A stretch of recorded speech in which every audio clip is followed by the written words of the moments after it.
content for me. Thank Good you. dogs. Dogs are the best. She's an older, that one. She's old. Hey, how old? Still older than you.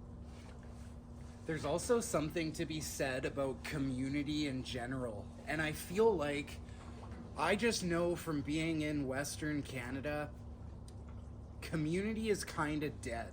There's a lot of people that are against each other. There's a lot of people that are separated. There's a lot of people that can't be friends with you because you have certain beliefs about one or two topics that differ from theirs.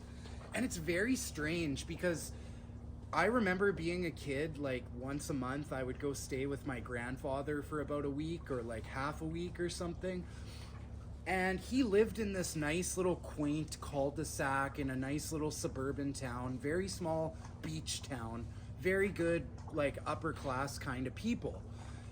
And I remember he would always talk with his neighbors. Like we would get there on Friday and my grandfather would go and barbecue some hot dogs and some steaks for dinner. And then our neighbor would always come to the fence and they would have a good chat. And, you know, maybe my grandfather would pass a few hot dogs over the fence. No big deal. It went back and forth. You know, if one of them went out of town, you know, the other one watched their place for them, maybe even let their animals out to pee. It's, you don't see that type of thing much anymore. And that's just a small example. And I feel like social media has kind of taken away from that because just one example I'm thinking of when I tell that story is my grandfather's neighbor was this really elderly man named Len. And he was really nice, really kind, but he was kind of like at the end of his life. I believe his wife passed on, really sweet guy. And he had a nephew who was named Jim Hewson. And Jim Hewson was a broadcaster for the Vancouver Canucks when I was a kid. So when you're a kid waking up for school, you're always watching, you know, Sports Center, TSN, you're watching the highlights. You kind of get comfort in the familiar voices eventually. So Jim Houston, I can't remember, Houston, I think, and George Stroumboulopoulos were my two favorite broadcasters. And there was one other guy. I'll think of it eventually, but yeah, just hearing their voice, you know, they talk so highly of the Canucks. Like they had passion when it came to the game and when it came to like breaking down the game to the fans. And you don't really get that much anymore either because each broadcaster back in the day kind of had their own unique personality, which is another thing I feel kind of social media has taken away from. One thing you normally see in society, I find a lot of, is who someone is on social media isn't who they are on paper, and who they are on paper is not who they are at home. There's like this big disconnect between the three. And I find that has a lot of ripple effects and a lot of consequences of its own on yourself and the people around you. Everything has a ripple effect if you really think about it and boil it down. Back to my point about the loss of community. I feel like the people that want us divided, they don't want us to have community. If you wanted to attack community, you would give people this fake social network. You would do these things that take away from actual community. And I feel like that's the world that we're in. And the world that my grandfather grew up in, they cared about community. They cared about Canadian values. They cared about things that you can't really touch or see or feel because it's not really material. Amen, brother. And I feel like we're really losing that today. And it's heartbreaking. And the old school people like my grandfather, I believe their biggest fear is the loss of our natural resources. When you look behind me, you see this beautiful landscape. What you don't realize is people had to fight for this, to keep this ours, to keep some country that's full of communists coming in and profiting from every square inch of this land. If we don't stop the path we're going down, that's what's going to happen. It's going to be worse than that. There will be no natural resources. And if there is, there will be certainly no natural resources for you and I. So that's a conversation for another day, but I just kind of got off on a little sidetrack. Community is very important. that's where so many people feel this like disconnect, and they feel alone, and they don't realize that there's so many people out there who share their struggles with them, that have gone through the same pain, that have felt the same things. They don't realize that because we don't have a community. When you have a community of people, you understand. Sorry, I just kind of got sidetracked. I thought my camera was gonna fall. When you have a community, you have nothing to worry about. Your community has your back. You got your community's back. Anyway, food for thought. Time to do some push-ups.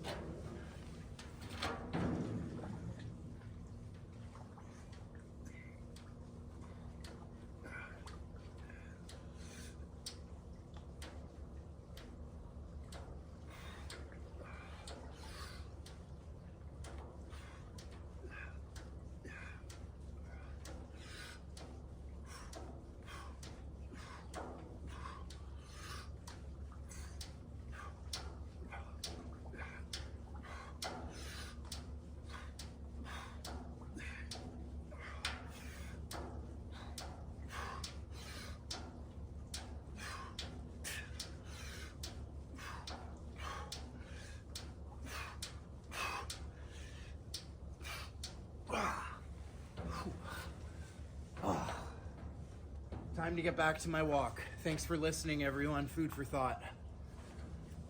Oh, beautiful day. How was the water? Good. Awesome. Have a good night. Yeah, so I don't know. I feel like I said everything that needed to be said. I feel like the only thing left to do is for you to ask yourself, what is it going to take for you to like be a part of and start your own community? Because there's something to be said about having people in your life that care about you enough to tell you the things you don't want to hear.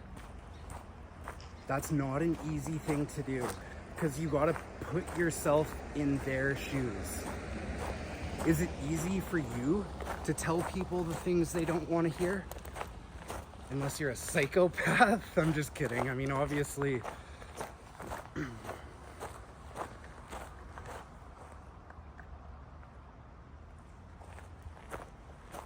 are you able to tell people the things they don't want to hear but they need to hear?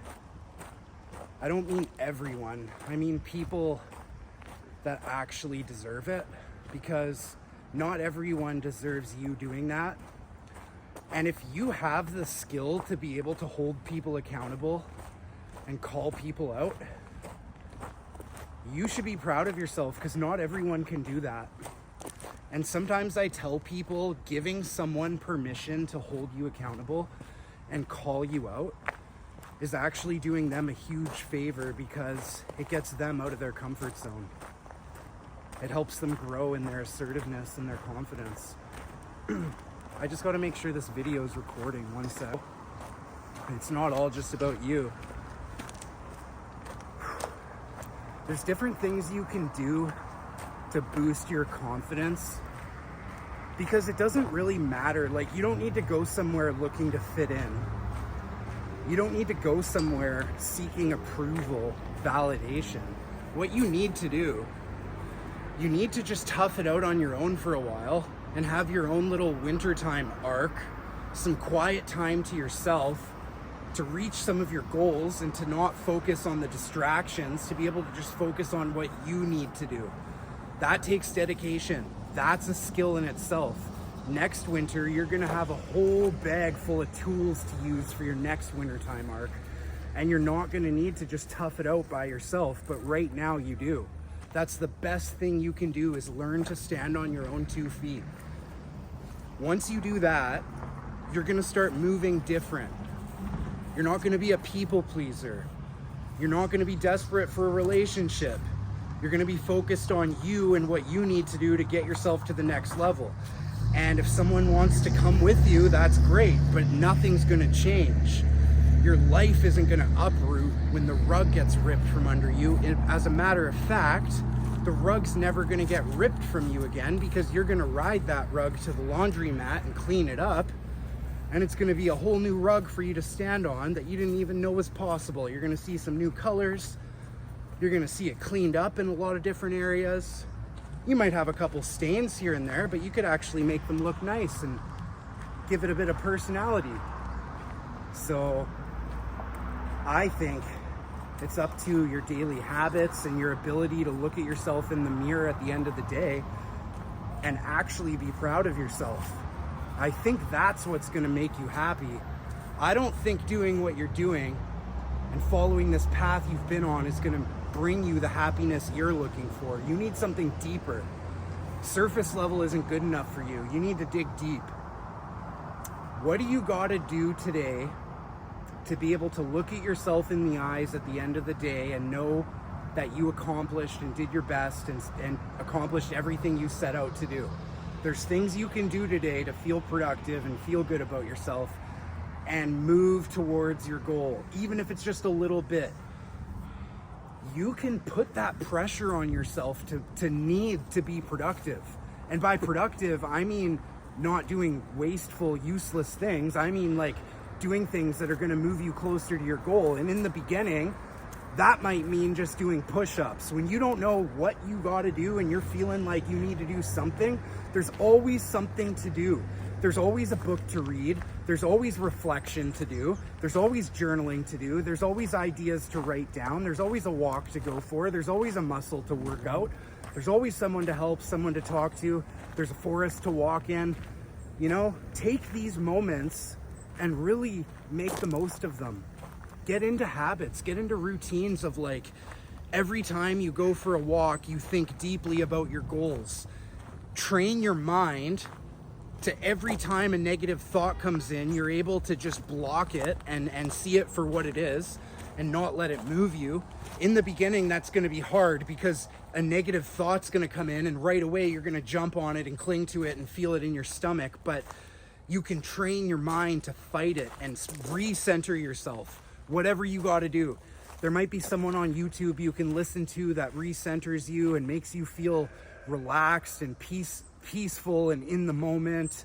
It might be silence. It might be a certain type of music, whatever you got to do to get back to that zone of just, that's a negative thought. I'm not going to go there. I'm not even going to entertain it. Get back to your positive thinking. Get back to thinking about the things that you want to do. Okay, you have an idea of the things you want to do.